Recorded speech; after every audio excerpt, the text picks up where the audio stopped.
السلام عليكم. من أطعم وألذ الخبايز اللي ممكن نعملها اللانكشير، حرفيا كده طاعم ونكهته ما بتتنسي أبدا. تيجوا أحكي لكم قصته، سهل وبسيط. المقادير ظاهرة قدامكم، وتعالوا نشوف القصة. أولا محتاجين كوب سمنة جامدة.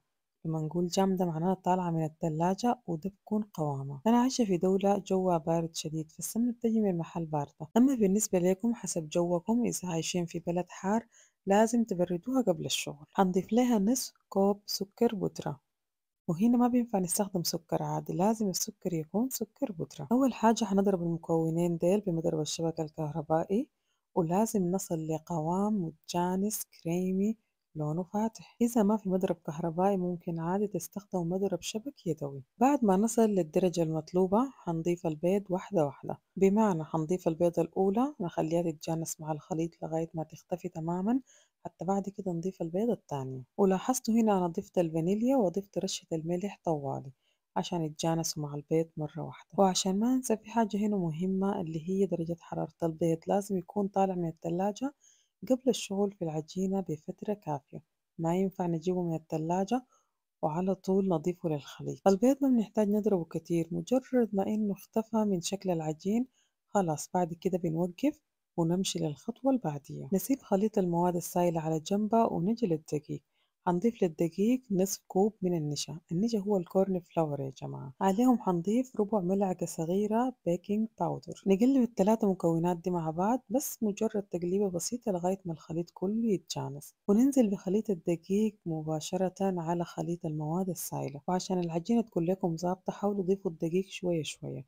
أنا بالنسبة لي عارفة مقداري وبشتغل بيه كتير وعارفة إنه مظبوط، فأضفته كله، لكن أنا ما بضمن الدقيق بتاعكم يكون نوعه شكله كيف. فطلباه منكم إنه تضيفوا حبة حبة لغاية ما العجينة تلم معاكم ويبقى سهل تشكيلها. بعد كده هتقيفه مباشرة. وعجينة السمنة يا جماعة بتحب الراحات، لازم بعد العجن نديها راحة شوية. هندخلها التلاجة ربع ساعة لنص ساعة، بعد كده نطلعها ونبدأ فيها الشغل. اللانشير يا جماعة تشكيله سهل شديد، مجرد إنه بنشيل قطعة صغيرة نكورها ونحطها في صينية الخبز. أديكم تip صغيرة في حكاية القطع، ممكن تستخدموا الملعقة المعيارية في إنه تشيلوا بيها العجين عشان تضمنوا إنه كل الكرات حجمها واحد ومتساوي. أما لو حريفين بيدكم ممكن تقدروها. ما حتحتاجوا تدهنوا صينية الخبز لأنه كمية السمنة جوا العجين كافية، لكن لو ما متأكدين ممكن تحطوا ورق الزبدة. راعوا إنه تخلوا مسافات محفوظة بين كل واحدة والتانية.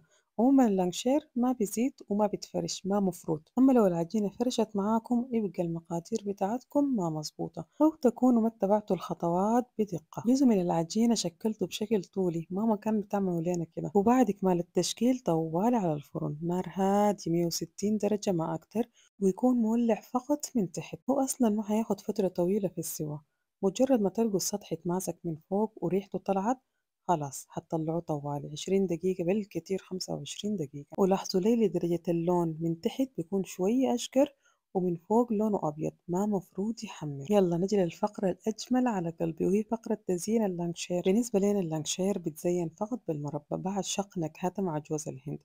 ما بحب الشوكليت وأنواع الصوص المختلفة، أنا بستخدم مربى خالية من القطع، ولو جبت مربى عادية بقطع فأخلطوها عشان تكون ناعمة. ولاحظوا للقوام بتاعها ما بيكون قوام سميك، أنا بضيف ليه حبة موية وأخفقها مع بعض لغاية ما أصل للقوام اللي أنا حباه. أما بالنسبة لطريقة تلزيق اللانشير فأنا بجيب اتنين مع بعض باخد بينهم المربى، وبعد كده أحركهم في جوز الهند عشان يمسك من الأطراف. طبعا المربى زي ما انتوا شفتوا قبل شوية أنا بديها ضغطة عشان تطلع من الجوانب ويمسك فيها جوز الهند. ده كل التكنيك سهل وبسيط جدا وسريع خالص. في حركة ظريفة كده أنا بعملها لما أكون ما عايزة ألزقهم مع بعض، بحط المربى في القاعدة وبعد كده أخدها في جوز الهند، فبيبقى فيها من تحت جوز هند في مربى.